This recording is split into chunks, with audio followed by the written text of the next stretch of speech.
ఇంకేమైనా మీరు చెప్పుకోదలుచుకుంటే చెప్పేయండి, లేదంటే ఇవాళ్టితో మనం కలవడం ఇదే ఆఖరిసారి. మీరు రాణాగారిని ఆపకపోతే వారి వల్ల ఒక మహాపాపం జరుగుతుంది. పాపం? మీరు పాపం గురించి మాట్లాడుతున్నారా? పాపం చేసింది మీరు. ఇప్పుడు ఆ పాపాల్ని మీరు రాణాగారికి అంటగడుతున్నారా? నేను ఇక్కడికి రాకుండా ఉండాల్సింది. నీలాంటి వ్యక్తిని ఎప్పుడు ఎవరు నమ్మనేకూడదు. మీరు రాణాగారి నిర్ణయాన్ని ఎలాగైనా మార్పించాలి, లేదంటే అనర్థం జరుగుతుంది. అజ్ఞానంతో ఒక పుత్రుడు తన కన్న తండ్రిని హత్య చేసేస్తాడు.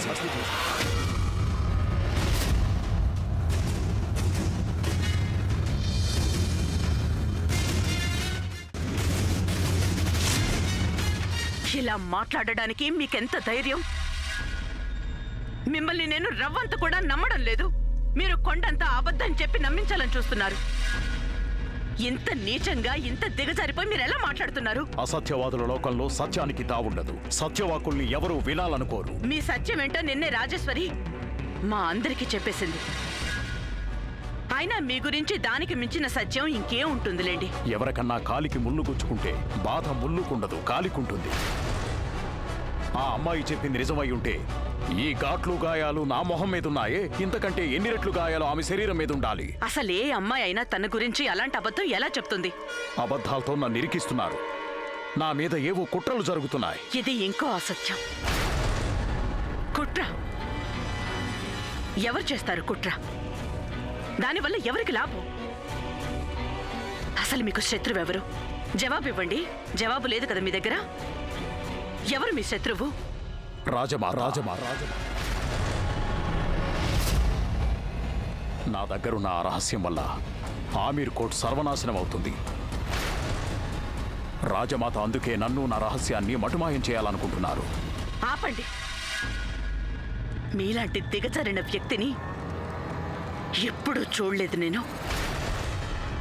ఇక్కడికి వచ్చి తప్పు చేశాను, చాలా పెద్ద తప్పు చేశాను. నాకు మీరేదో నిజం చెప్తారనుకున్నాను, కానీ అన్ని అబద్ధాలే. కొంచెం ఆలోచించండి. రాజమాత నా వంటి సామాన్యుని తమ గదికి పిలిపించి ఎందుకు మాట్లాడతారు? కానీ మీరు రాగానే నన్ను ఎందుకు వెంటనే వెళ్ళిపోమన్నారు? రాజమాత దగ్గర రాణాగారి చిన్నప్పటి వస్తువు ఒకటి ఉంది. అది దుర్గామాత తావీజు. ఉంటే అలాంటిది ఎవరి దగ్గరైనా ఉండొచ్చు. మీరు ఆ తావీజుని తెరిచి చూస్తే మీకు దాని మీద నా పేరు కనిపిస్తుంది. అలాంటిది కూడా అందరి దగ్గర ఉంటుందా?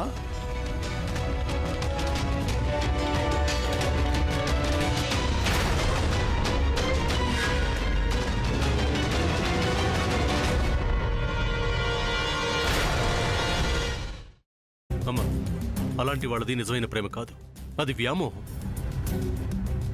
ఎగ్జాక్ట్లీ చిన్నత్త. నిజంగా ప్రేమించుకున్న వాళ్ళు అలా చేయరు. ఎంత మనసు విరిగిపోతే కన్న కూతుర్ని పట్టుకొని మా దృష్టిలో చచ్చిపోయా ఉంటుందా తల్లి?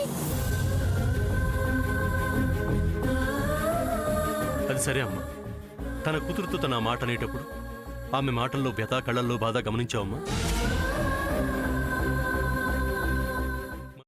పెద్దబాబుకు బర్త్డే విషెస్ చెప్పు కూడా వెళ్ళాం కదా. ఊరికే ఎలా కాలిపోతుంది? మంట పెడితేనో పడితేనో తగలబడుతుంది.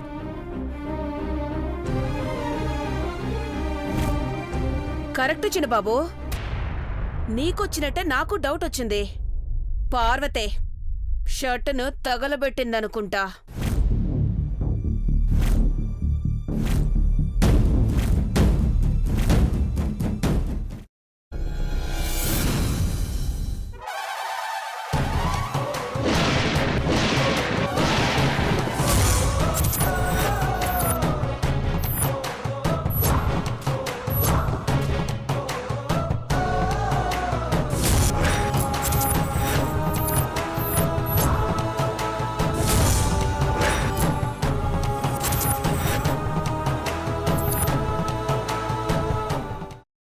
కున్న తర్వాత పొట్టు తీసేసి చాప్ చేసి పక్కన పెట్టుకోవాలి. ఒక ప్యాన్లో కొద్దిగా నూనె వేడి చేసి అందులో ఆవాలు, మినప్పప్పు, శనగపప్పు, కరివేపాకు, సన్నగా తరిగి పెట్టుకున్న ఉల్లిపాయలు వేసుకుని 1 నిమిషం పాటు వేయించుకోవాలి. ఆ తర్వాత కాల్చి కట్ చేసి పెట్టుకున్న వంకాయని కూడా అందులో వేసుకుని బాగా మిక్స్ చేసి బౌల్లోకి ట్రాన్స్ఫర్ చేసుకుని అందులో తగినంత చిక్కటి పెరుగు లేదా పల్చటి పెరుగు వేసుకుని మిక్స్ చేసి అన్నంతో కానివ్వండి, చపాతీతో కానివ్వండి సర్వ్ చేసినా చాలా బాగుంటుంది.